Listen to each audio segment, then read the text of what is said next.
Tired of repeating the same tasks? Let's fix that.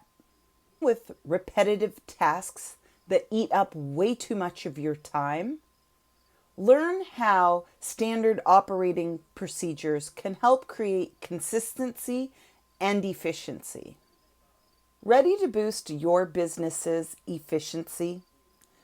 In this video, I will share with you how to create and implement standard operating procedures effectively. Get my free PDF, Systemize Your Success, to start streamlining your operations today. But before we dive in, make sure to subscribe and hit that notification bell to not miss any future videos. All right, so let's get started. First, we need to understand what exactly is a standard operating procedure.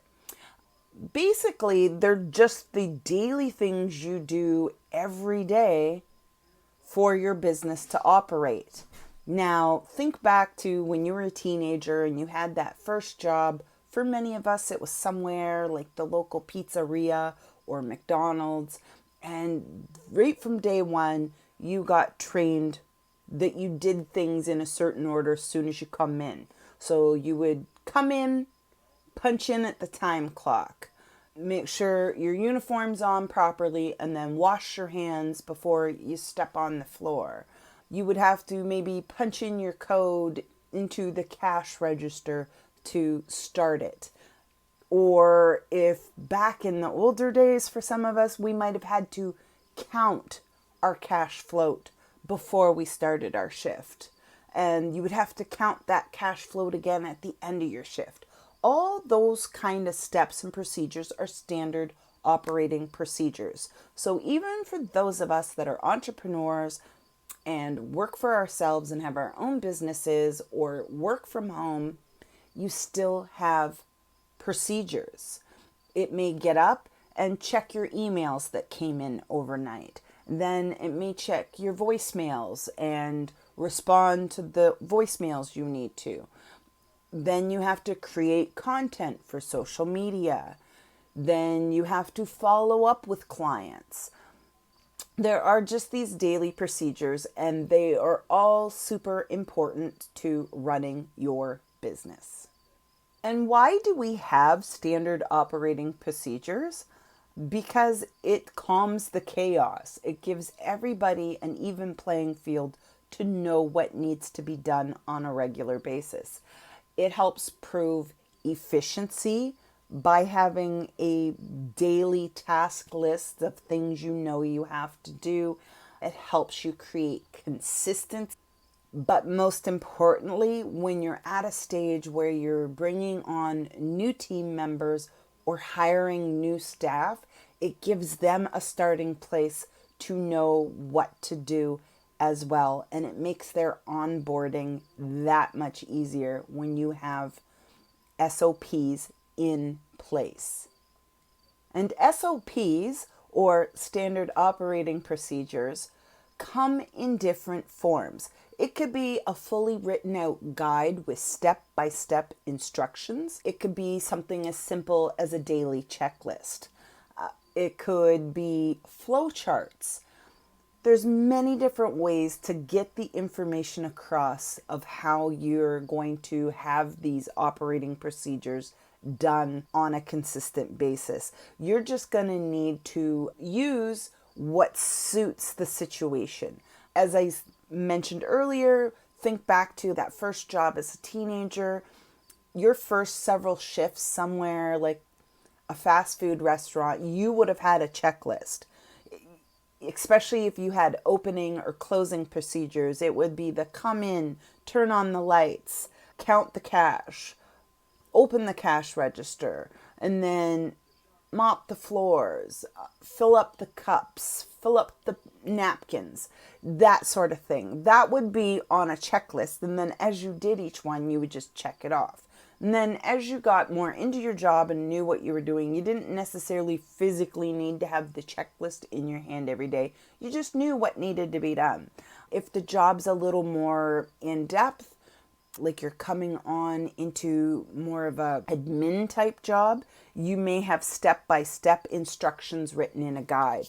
So you're going to turn on the computer and then log into the email.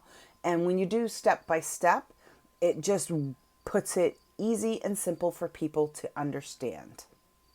Now that we've talked about now you want to start sitting down and creating effective SOPs for your particular business.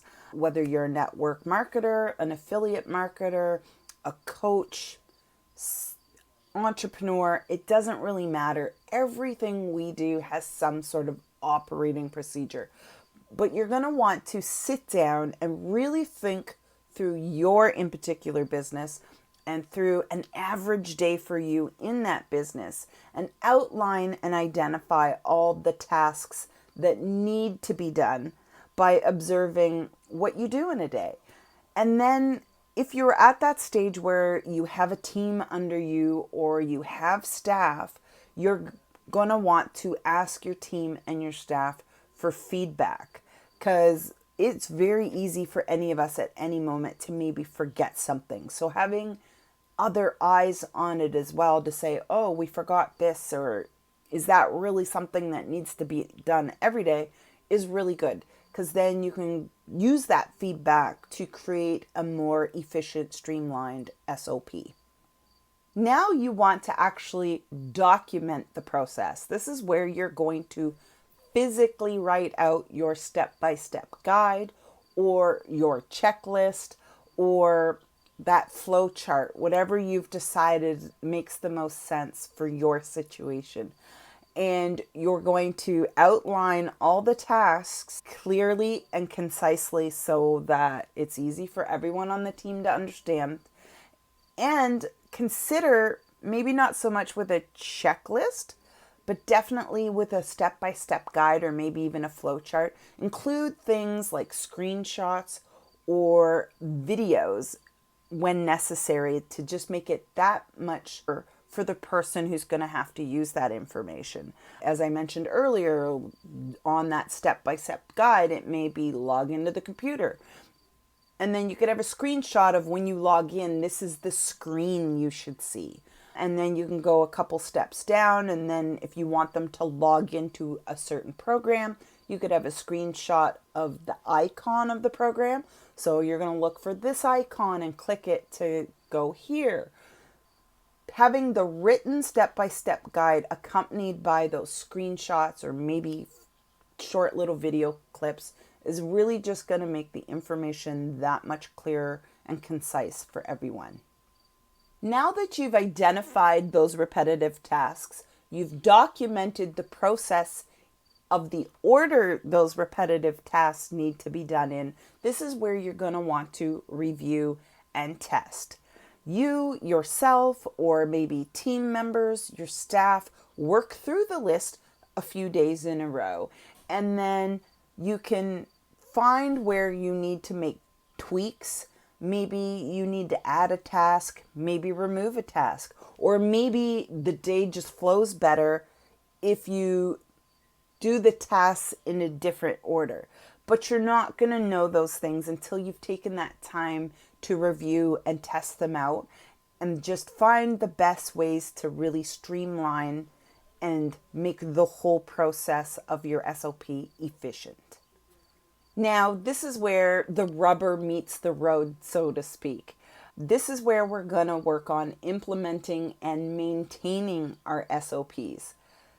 Train your team how to use your step-by-step guide or the daily checklist, or to be able to navigate the flow chart you've created.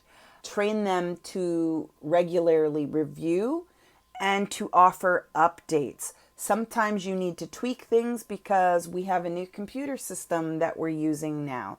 So the way you log in and do certain daily tasks may have to change because you changed a program.